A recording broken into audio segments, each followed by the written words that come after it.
Assalamualaikum warahmatullahi wabarakatuh. Salam olahraga. Berjumpa kembali dengan saya Jelucu Sten, tentu saja dalam sebuah podcast yang akan selalu mengabarkan kepada Anda tentang sepak bola Indonesia, sepak bola dunia.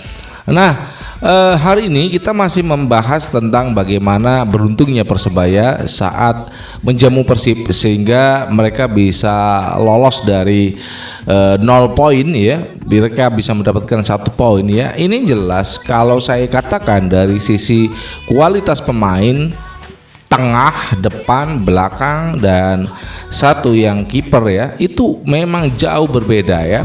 Kalau saya rasa ya keunggulan Persebaya hanya ada pada Hernando Ari, namun Rivera dan juga Bruno Moreira di tengah dan di depan saya rasa iya mereka masih jauh dari kualitas pemain yang dimiliki Persib. Jadi ya dengan kemenangan bukan kemenangan namun dengan hasil imbang 2 sama saat menghadapi Persib itu adalah keberuntungan yang dimiliki oleh Persebaya saat mereka menghadapi Persib Bandung pada laga tadi malam. Sebelum kita lanjutkan, berikan like dan subscribe pada channel ini untuk mendukung kita menuju 100.000 subscribers. Terima kasih semuanya yang udah like dan subscribe. Jangan lupa bagikan konten ini kepada rekan-rekan Anda dan juga berikan kritikan pada saya Jelucu Sten dan juga PSSI serta Ketua Umum PSSI Erick Thohir.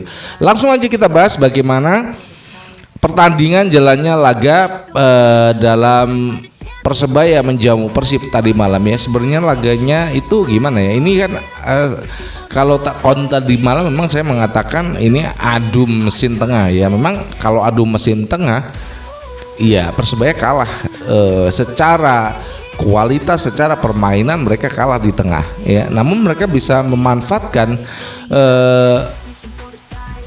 celah-celah yang bisa untuk mereka mencetak. Contoh ini bagaimana seorang Rivera, ini cuplikannya ini ada videonya, bagaimana Rivera itu memberikan umpan kepada Bruno Moreira. Ini sebenarnya kan kalau gol penalti ada gerakan dorongan dari seorang Federico Barba kepada Bruno Moreira. Ini memang ya sepak bola kayak gitu ya, gesekan, dorongan, dan memang ketika dia udah menyentuh bola kemudian ada dorongan dari Federico Barba itu akan diakumulasikan sebagai pelanggaran, dan itulah keberuntungan sebenarnya. Gol pertama dari Persebaya itu keberuntungan dari, kalau sebenarnya Federico Barba tanpa harus dia melakukan body charge itu nggak bakalan gol karena ruangnya sempit banget dia seorang Bruno Moreira dalam umpan yang diberikan oleh Rivera pada babak pertama. Namun ya itu tadi keberuntungan masih memayungi Persebaya.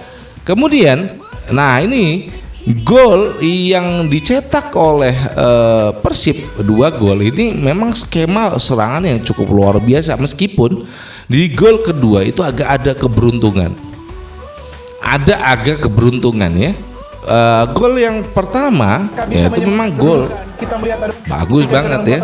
Bagaimana gol yang dicetak Luciano Goicoechea ini bagus banget. Bagaimana lingkaran serangan dari kiri kemudian ke tengah dari Beckham Putra, Beckham Putra mencari Adam Malis mencari Luciano Goicoechea. Akhirnya itu gol. Memang bagus, ini serangannya udah rapi banget mereka.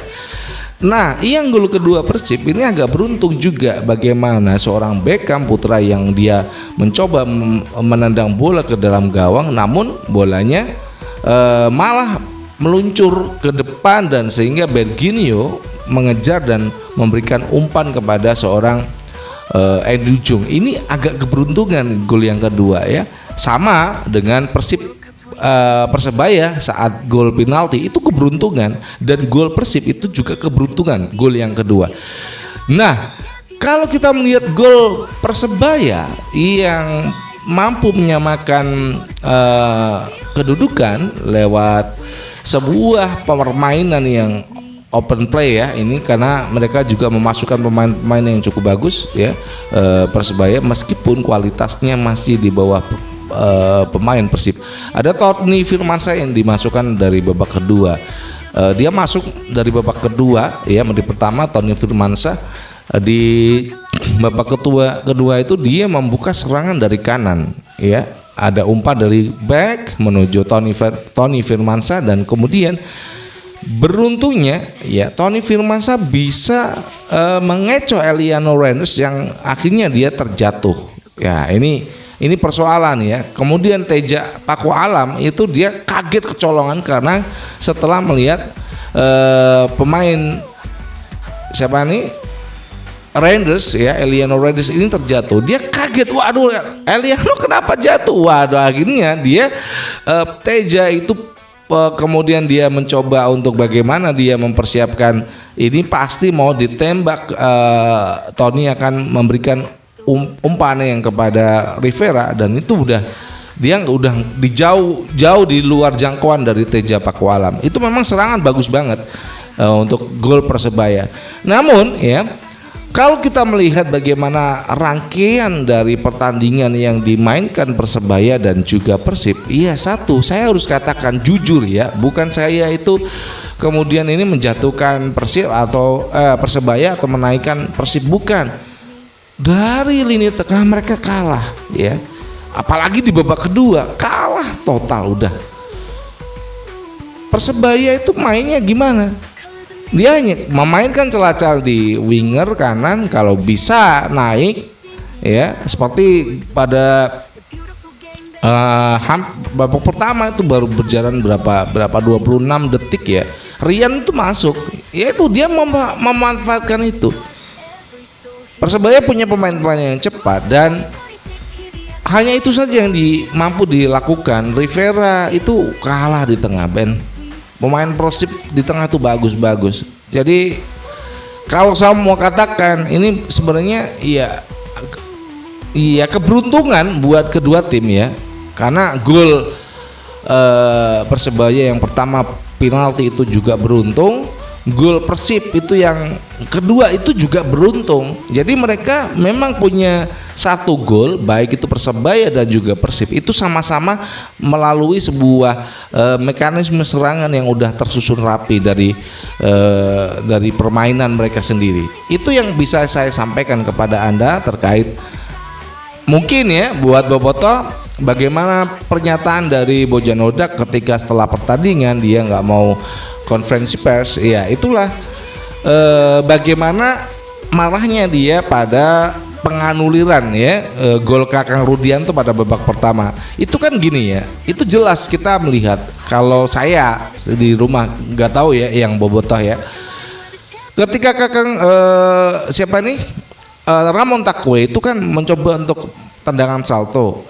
Iya, itu bolanya kena tangan sini, kelihatan tuh handsball. Kemudian akhirnya bola itu meluncur pada Kakang Rudianto. Mungkin itu yang diproteskan dari Bojan Hodak. Jadi wasit menganulir gol yang dicetak oleh Kakang Rudianto pada babak pertama.